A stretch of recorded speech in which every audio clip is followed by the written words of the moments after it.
Tito, sehat kan Bapak? Semoga sehat-sehat aja ya Pak ya. Kalau Bapak lagi flu semoga cepat sembuh. Baru aja siap urusan 4 pulau Aceh kemarin Pak. Ini udah ada lagi pulau yang mau Bapak jual. Aduh ya Tuhanku.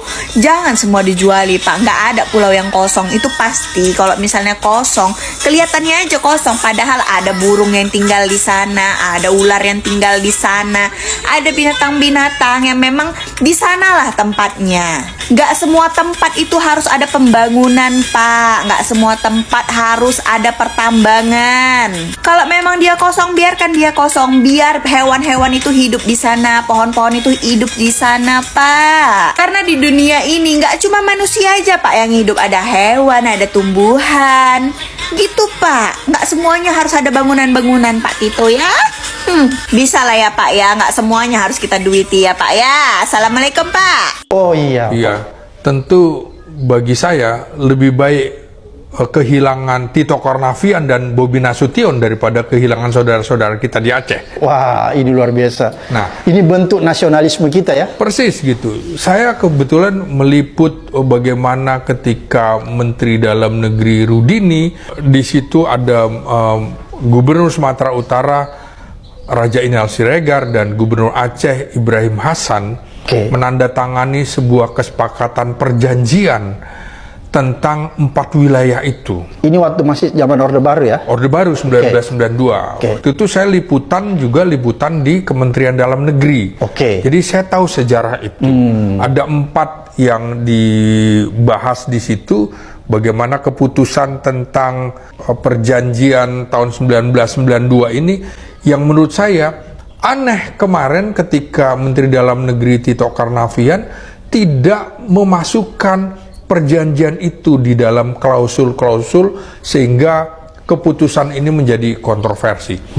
Artinya Tito lupa Menteri Dalam Negeri Jenderal Purnawirawan Rudini juga dulu sudah berusaha menyelesaikan kasus ini dan tidak ada masalah. Warga Sumatera Utara dan warga Aceh itu tidak pernah ada masalah. Jadi perjanjian itu bahwa isi pokok kesepakatan 1992 ini keempat pulau itu diakui sebagai bagian dari Kabupaten Aceh Singkil Provinsi Aceh. Jadi jelas ya? Iya jelas. Jadi bukan bagian dari Kabupaten Tapanuli Tengah Sumatera Utara. Poin kedua, Sumatera Utara tidak boleh lagi mengklaim kedaulatan atau mengeluarkan izin usaha di wilayah tersebut. Poin ketiga, pengelolaan sumber daya alam baik itu perikanan, pariwisata dan lain-lain menjadi hak penuh Aceh. Yang keempat, hanya kerjasama teknis seperti konservasi laut lintas batas yang boleh dibahas bersama. Nah, kesepakatan ini ditandatangani di Jakarta dan betul-betul ditandatangani secara ikhlas oleh Gubernur Aceh Ibrahim Hasan dan Gubernur Sumut Raja Inal Siregar. Nah, mengapa status hukum kesepakatan ini diobrak-abrik oleh Jenderal Tito Karnavian? Nah, saya juga kebetulan meliput bagaimana daerah operasi militer Aceh, bagaimana kondisi tsunami Aceh, bagaimana kesepakatan damai di Helsinki, bagaimana kemudian internasional mengeluarkan AMN, Aceh Monitoring Mission. Saya ikuti semua. Jadi sejak 2002 sampai 2005. Artinya saya wartawan pelaku sejarah juga, mengetahui hal itu. Nah, ini yang mungkin bagaimana seorang gubernur yang memang anak ingusan menjadi gubernur ini nggak tahu sejarah, akibatnya seperti ini. Si Bobi ini ya? Ya, Bobi Nasution ini. Makanya saya bilang tadi, kalau dia tahu sejarah, bagaimana misalnya Sumatera Utara itu rela berdarah-darah untuk Aceh. Pada waktu Belanda mau menyerbu sampai Aceh untuk mengabarkan kepada dunia bahwa Belanda sudah menguasai seluruh Indonesia termasuk Aceh. Tapi dibendung oleh masyarakat utara di Tanah Karo. Itu namanya Karo Lautan Api. Rumah-rumah, ladang semua dibakar sehingga Belanda tidak bisa melewati Tanah Karo menuju Aceh. Itu kan berkorban. itu tidak dipikirkan, itu nggak tahu karena Bobi nggak tahu sejarah. Dan juga bagaimana rakyat Aceh membantu Sumatera Utara waktu perang Medan Area melawan Belanda. Jadi rakyat Aceh juga masuk ke Sumatera Utara mendukung, membackup pasukan yang dipimpin waktu itu antara lain oleh Ahmad Tahir begitu. Nah, yang begini-gini aja nggak tahu sejarah, kok kemudian membuat keputusan. Coba simak pernyataan Bobi Nasution. Kami akan serahkan pemerintah pusat. Kami akan mengajak berkolaborasi. Tidak ada pernyataan bahwa kami menolak wilayah itu menjadi bagian Sumatera Utara. Nggak ada. Artinya dia punya niat. Dia punya niat ingin memiliki. Artinya dia punya niat ingin memiliki.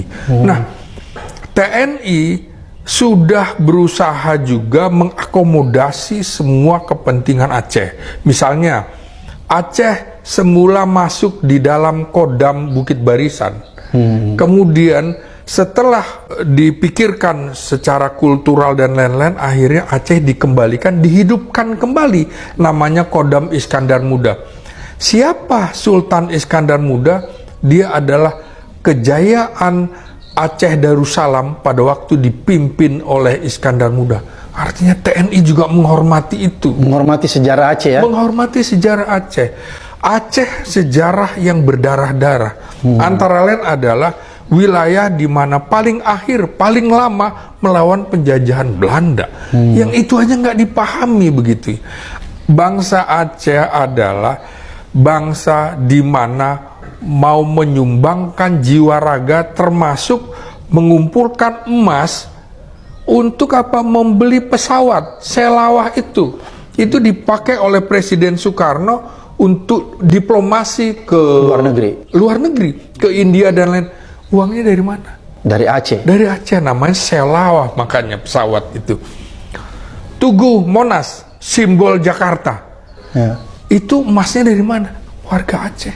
Oke. Nah, apakah kemudian kita mau mengorbankan? Maka saya bilang, lebih baik saya kehilangan Tito Karnavian dan Bobi Nasution daripada kehilangan saudara-saudara kita di Aceh. Jelas Pak ya? Jelas.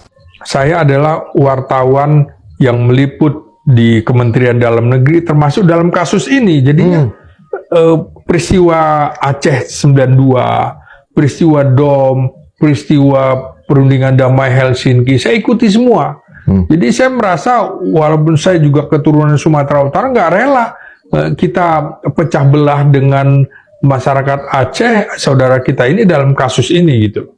Ini yang harusnya dipikirkan oleh Menteri Dalam Negeri. Saya juga heran, salah satu, saya lupa namanya, bekas pejabat gubernur Aceh, yang orang Aceh ada menjadi pejabat dirjen di Kementerian Dalam Negeri.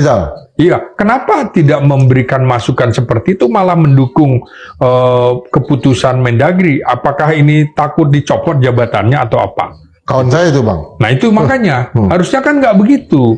Harusnya kemukakan apa adanya. Jadi menurut saya, dari kasus-kasus ini, seharusnya pernyataan Prabowo ini akhirnya kita tahu antara lain ditujukan kepada siapa. Kalau siapa, tidak sanggup, tidak bisa, ya mundur. Ya seharusnya Tito Karnavian ini mundur dalam kasus ini. Ini potensi menyebabkan disintegrasi kok, Bung. Karena kesalahannya udah nyata. Nyata betul kan? Artinya keputusannya dibatalkan. Presiden membatalkan keputusan Menteri Dalam Negeri. Dan dia juga pemerintah. Kenapa pemerintah ikut batas-batas seperti ini? Ini urusan negara, bukan urusan semata-mata Menteri Dalam Negeri.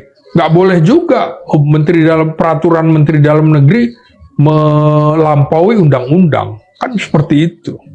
Nah kan ketika awal kita agak mundur juga, itu kan katanya bisa digugat lewat PT UN dan segala macam. Artinya satu keputusan yang memang ketika 4 pulau ini menjadi keputusan Kemendagri, itu tidak ada proses hukum sebelumnya.